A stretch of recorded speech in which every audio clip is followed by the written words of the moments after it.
He walked into my mother's funeral like he hadn't abandoned us 20 years ago. Same leather jacket, same smug grin like we were the ones who had disappeared. While I stood by the casket grieving the only parent who stayed, he walked up with red-rimmed eyes and asked if we could start over. Said he wanted to be part of my life now that she was gone. And just when I thought that was the worst of it, he pulled out a folded letter, his proof that he deserved a piece of what was left. Of her house, her savings, her love. He left when I was 8 and came back asking for closure. But what he really wanted was a second chance at the will. I smiled. He had no idea what I'd prepared. They say time heals everything. But some wounds don't scab. They stay open, raw beneath the surface. My father left when I was 8. No long goodbye, no custody battle, just a note on the kitchen counter that said, "I'm sorry, I need to find my own happiness." He found it 3 states away with a woman named Tina, who didn't like kids and made that very clear when he forgot my 10th birthday to take her on a cruise. That was the last time I heard his voice until my mother's funeral. He showed up 20 years later like a specter from a different life. Same leather jacket, thinning hair tied back in a ponytail, and sunglasses he didn't bother taking off inside the chapel. People whispered, but I kept my back turned. I was standing beside the casket, my hand on the edge of the polished wood, steadying myself with the weight of finality. I had buried my mother alone, arranged the service, cleaned out her house, dealt with the hospice staff when she could no longer speak. There was no one left to lean on, no siblings, no aunts, just me. So when he placed his hand on my shoulder, I didn't flinch. I froze. "Sweetheart," he said. I turned around slowly. He looked older, of course, but not nearly broken enough. Not enough for a man who walked away from a grieving wife and daughter. Not enough for someone who'd missed every school play, every graduation, every scraped knee and teenage heartbreak. "Don't call me that," I said. His mouth twitched. Maybe he expected tears. Maybe he thought I'd crumble into his arms. But grief doesn't leave room for fantasy. I nodded toward the chapel exit. "This isn't your moment." "But I just wanted to say goodbye," he said, eyes darting to the casket like it might evaporate before he got a chance. "She already did that. When you didn't come back." He stepped away after that, quiet, measured, like he didn't want to spook me. But he didn't leave. He stayed through the entire service, sat in the back pew, and stared, not at the casket, not at the flowers, but at me. Afterwards, as people filtered out into the cold spring wind, and I stood alone with my mother one last time, he approached again, this time with something in his hand. "I know this isn't the time." He started. "You're right. It's not. Your mother and I, we weren't good at goodbyes. But she wrote me, that made me look up, a letter from Mom. She said she wanted you to have this," he said, unfolding a worn piece of paper, handing it to me like it was holy. I didn't take it. He tucked it back in his coat pocket.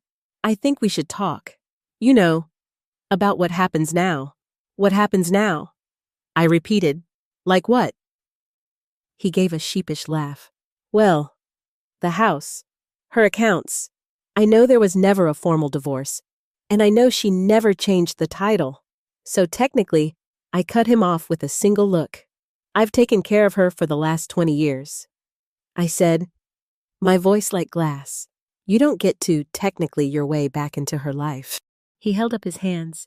"Hey, I'm not trying to start anything. I just thought, maybe we could work through this together. I'm still your father." I couldn't help it. I laughed. A single, bitter note that hung in the empty chapel like smoke. "No." I said, "You were her mistake. I was her legacy."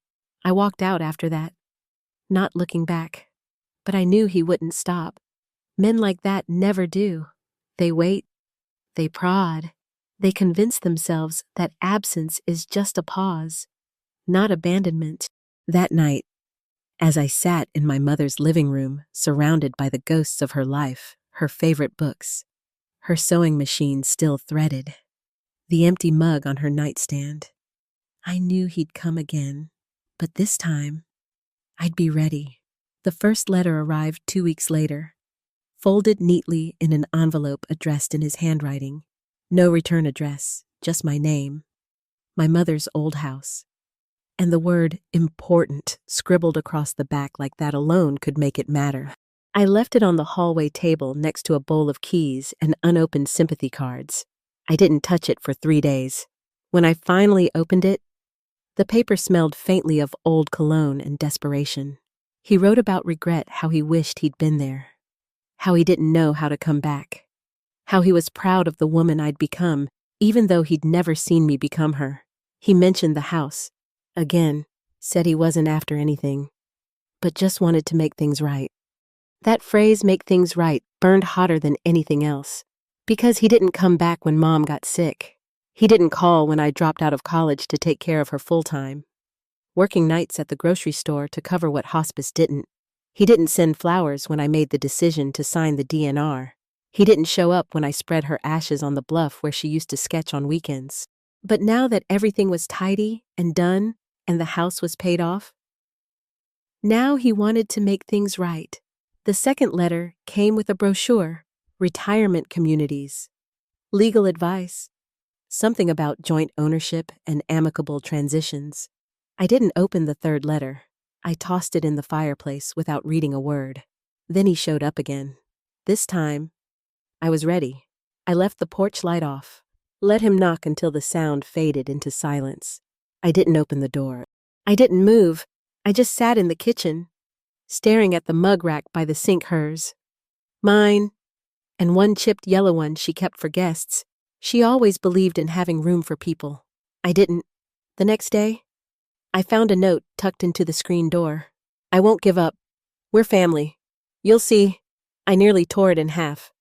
But instead, I slid it into the drawer beneath the silverware, the one where we used to keep scissors and batteries and stamps, and now held scraps of disappointment. That weekend, I visited her lawyer. Amy was older now, more gray than I remembered, but sharp as ever. She poured us both a cup of weak tea and listened as I explained everything. The letters, the visits, the sudden interest. When I was done, she opened a drawer and pulled out a thick manila folder with my name on it in Mom's handwriting. She updated everything 2 years ago. Amy said, her voice even, the will, the deed, power of attorney, everything is in your name. I felt something in my chest loosen. He said they were never divorced. They weren't, Amy confirmed, but she filed a post-separation agreement, signed, notarized, airtight. He gets nothing unless you grant it. I looked down at the folder in my lap, my entire future wrapped in legalese and carbon copy. I hadn't asked for power, but now I had it. Amy leaned in, her voice dropping to something softer. Your mother knew he'd come back someday. She told me you might need proof that you weren't being unkind, just protective. The word echoed protective. I wasn't being vengeful. I wasn't being cruel. I was protecting what she'd built, what we built. Together. The house. Yes, but more than that, the life we'd forged in his absence. The quiet rituals. The strength. The survival. I left Amy's office with copies of everything and a list of what to do if he tried to escalate things. She warned me that men like him don't take rejection well. They dress it up as persistence, call it reconciliation, claim they deserve a seat at the table they never helped set. And she was right, because the next time he came by, he didn't knock. He brought someone with him, a woman in a navy blazer and a clipboard, a mediator. He stood behind her like a ghost with a script. We're here to discuss options, the woman said cheerfully. I didn't invite them in. Instead, I handed her a single envelope, inside a copy of the post-separation agreement and the will. Here are your options. I said, leave. Her smile faltered. His face turned red, but I didn't flinch. Not this time. I closed the door behind me. Slow and steady. I had Mom's fire in my spine now, and I was just getting started. He didn't come back for 3 weeks, and I started to believe maybe, just maybe, it was over. I cleaned the gutters. I painted the back porch railing Mom had always said needed touching up. I even planted daisies under the kitchen window, the kind she used to grow before her hands got too weak.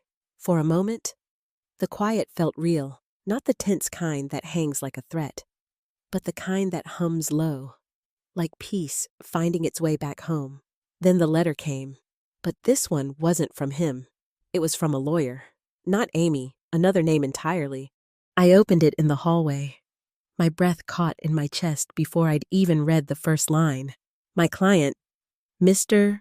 Gerald Conway, wishes to initiate a claim of familial co-ownership based on marital history, joint investment, and emotional stewardship. I didn't even finish it. I dropped the paper right there. Between the coat rack and the door, Mom never let anyone slam. Emotional stewardship. The man hadn't visited this house in 20 years. He hadn't changed a bulb, scrubbed a floor, or sat through a single hospital stay. But now, he wanted credit for what watching from a distance I called Amy. I was afraid of this, she said calmly. They're trying to build a case on sentiment, not law. Can they win? I asked.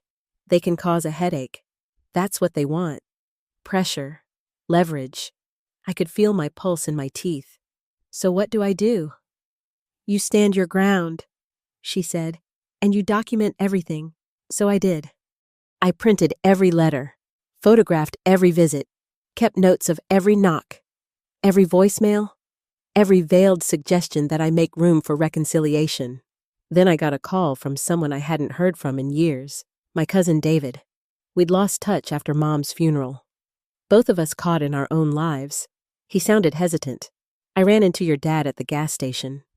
He said he was saying things, that you were keeping him out, that you were unstable, grieving too hard. My throat tightened. Unstable. He told people you were depressed, that you were lashing out, that you needed help. That night, I didn't sleep. I watched the shadows crawl across the ceiling, and I thought about how easy it is for men like him to rewrite history, how quickly the world listens to the version that sounds more palatable. Poor man. Just wants to reconnect. Unforgiving daughter. Too broken to see past the past. But I remembered the way my mother used to hold my hands when I shook in the dark, the way she taught me how to stand without asking permission. I remembered her voice, worn from radiation but steady when she whispered, "You know the truth. Let that be your compass." And I did. I sent a letter through Amy's office. Formal, final. It stated in no uncertain terms that he was to cease all contact unless it was through legal counsel, that I would pursue a restraining order if necessary, that the property was not, and had never been, his. He responded in the only way he knew how. He showed up again, but this time, I wasn't the one who answered the door. It was my neighbor, Gloria, the retired nurse who brought me soup when Mom passed and helped me clear the driveway in winter. She opened the screen and stepped out onto the porch like she'd lived there all her life. "You need to leave," she said simply. "Now? I'm her father," he argued. "No," she replied, her voice calm but sharp. "You're a stranger, and strangers aren't welcome here." He tried to talk over her. She didn't budge. Eventually, he left red-faced, defeated, and for the first time, I felt something I hadn't felt in years. Protected, not just by paper, but by people. Later that night, Gloria knocked on my door. She handed me a small bundle of daffodils. "Your mother was a good woman," she said, "and you're making her proud." I wanted to believe that, but part of me still waited for the next knock, the next letter, the next trap dressed as closure, because I knew him, and he wasn't done yet. 2 days after Gloria turned him away, he posted about me online, not by name, not directly, but the implication was crystal clear. A long, meandering Facebook post that began with, "Some daughters forget who fed them their first bottle," and ended with a plea about being pushed out of the only home I ever knew. I didn't have to look far. Half the town screenshotted it before I even saw it myself. Some left supportive comments, others were quieter, unsure what to say. But I saw what he wanted. He wasn't trying to come home. He was trying to rewrite the story. That week, the grocery store felt colder. Neighbors who once waved now offered tight smiles or looked away. A woman from church, someone who'd held my mother's hand at Bible study, whispered, "Is it true you won't even let him visit?" I didn't answer. I just smiled, that quiet, clipped kind of smile people wear when they're bleeding too deep to explain it all. But inside, I was shaking. He was making me the villain. Again. Just like when I was a kid. And he'd disappear for weeks, only to return with flowers and a grin, spinning stories that turned my mother into the nag, the warden, the ungrateful wife, and me. I was the difficult daughter, too sensitive, too stubborn, too much. I told myself I wouldn't react. I told myself he couldn't get to me. But then he showed up at my job. It was a Thursday. I was behind the front desk at the library, logging donations. He walked in like it was nothing, like we were strangers. Or worse, like we were fine. I didn't move. Neither did he. 5 minutes. He said, "Please." I nodded, only because my boss was watching from the staff office. We stepped outside, into the crisp spring air. The dogwoods were blooming. My hands felt too small for my body. "I just want a chance to explain," he said. "You've had decades." He sighed. "You think I didn't miss you? That I didn't grieve her too? You didn't come to her funeral? I couldn't." He looked away. "I didn't think I was welcome. You weren't."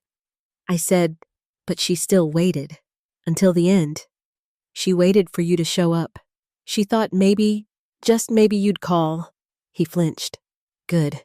He ran a hand through his thinning hair. "I made mistakes. But this house, it's still part of me. Your mother and I, you left her." I cut in. "She died remembering your silence." He opened his mouth, but nothing came out. "I'm not bitter," I said. "I'm just done pretending that absence is love in disguise." He swallowed hard. "I never meant to make you feel alone." I looked him dead in the eye. "You didn't make me feel anything. You made me be alone." We stood there for a beat. Then another. "I've dropped the legal claim," he finally said. "Tell your lawyer. It's over." "Why now?" I asked. He hesitated. "Because I'm sick." The words floated between us. "Untouched. I don't want sympathy," he added quickly. I don't want to go without someone remembering me, right?" I blinked. "Then you shouldn't have spent so long being someone forgettable." He didn't argue, and I didn't cry. Not when he walked away. Not when I went back inside and logged another 2 boxes of donated paperbacks. Not even when my boss asked gently, "You okay?" Because for the first time in years, later that night, I found a package on my porch. It was a shoebox, inside old photos, some of me as a child, some of him and my mother, arms wrapped around each other like a life they never fully chose, and tucked between them, a letter, not from him, from her. It was dated 2 months before she passed. Her handwriting was thinner, shakier than I remembered. "If he ever comes back, don't confuse his timing with your worth. You were always enough." Even when he wasn't there to say it, that's when I cried. Not because of him, because of her. Because somehow, even from the other side, she still knew exactly what I needed to hear. And I wasn't done hearing it. The next time I saw him was in a quiet hospice room overlooking a patch of forget-me-nots and a tired gravel path. He'd called my office. Not personally, he couldn't speak much by then, but a nurse had reached out, said he'd been asking for me, that he'd been keeping a photo of me on his nightstand. The one from my high school graduation. The one my mother had framed in a chipped silver border. I almost didn't go, but there was something in me, a pulse. Maybe a trace of the girl who once waited by the window every Friday, hoping her father might remember a weekend visit that needed to see him. Not to fix it, not to forgive him, just to see the man for what he really was. Without the myths, without the what-ifs, without the ache of pretending he was ever more than what he gave. He looked smaller, fragile, his cheeks sunken in, eyes clouded with something deeper than illness regret. Maybe recognition. When I stepped inside, he stirred slightly, a flutter of fingers that barely lifted from the blanket. "You came," he whispered. I nodded. "You asked." His breathing was slow, raspy. The machines around him hummed gently, a lullaby of endings. I pulled a chair close, not touching him, just sitting in the quiet. "I wasn't there for her," he murmured, "or for you." "No," I said, "you weren't." He closed his eyes like that was the only answer he'd expected. "I thought if I gave you space, I was doing the right thing. You weren't giving me space." I said softly, "You were giving yourself an escape." The truth didn't sting the way I thought it might. It sat cleanly between us. Honest. Final. "She loved you," he said. "So much. More than I deserved. She died waiting for a goodbye." He turned his head slightly. "I know." We sat in silence, the kind that doesn't demand to be filled, just held. "She left me a letter," I added, after a moment, "told me not to confuse your return with my value." His lips trembled. She was always wiser than me. I didn't respond. I didn't need to. After a long pause, he said, "Do you think you'll remember me kindly?" I blinked. "No, but I'll remember you clearly. It was the best I could offer. And maybe, deep down, the only thing that mattered anymore." He smiled, small, sad, like someone finally accepting their reflection in a cracked mirror. When I stood to leave, he reached for my hand. His grip was weak, but the intent was there. "Thank you," he said. I nodded. "Goodbye." "Dad," that night, I lit a candle by my mother's photo. I told her he was leaving soon, that I didn't hate him, that I'd kept my promise to myself, and to her, not to let his return undo the woman I'd become. 2 weeks later, the hospice called. He was gone. No funeral was arranged. He'd requested a simple cremation. No service, no gathering, just ashes, and a line in a document that named me next of kin. I scattered them by the riverbank behind my childhood home, not because he'd earned the grace, but because I had, and as the wind took him, I stood still, not mourning, not bitter, just still. Later, I opened the last envelope he left me. Inside was a single page. "I was never the father you needed, but you became everything without me." That's something I'll carry, even if I can't say it out loud. I'm sorry I didn't stay. I hope you do. It wasn't redemption. It wasn't enough to erase what he'd broken, but it was something. Now, every Sunday, I walk past the house that raised me. I tend to the garden my mother planted daisies, hydrangeas, little bluebells she loves so much.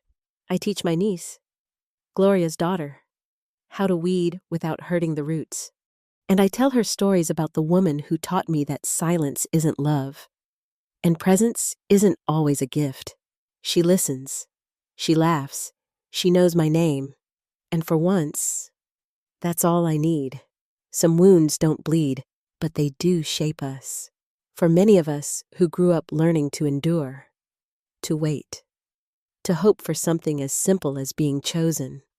Stories like this hit a nerve we've long learned to quiet. A parent's absence leaves an ache no amount of logic can fix. And when they come back years later, expecting love without repair, it reminds us that not all doors are meant to reopen. This story is not about revenge. It's about truth, dignity, and learning that closure doesn't always come from the person who hurt you.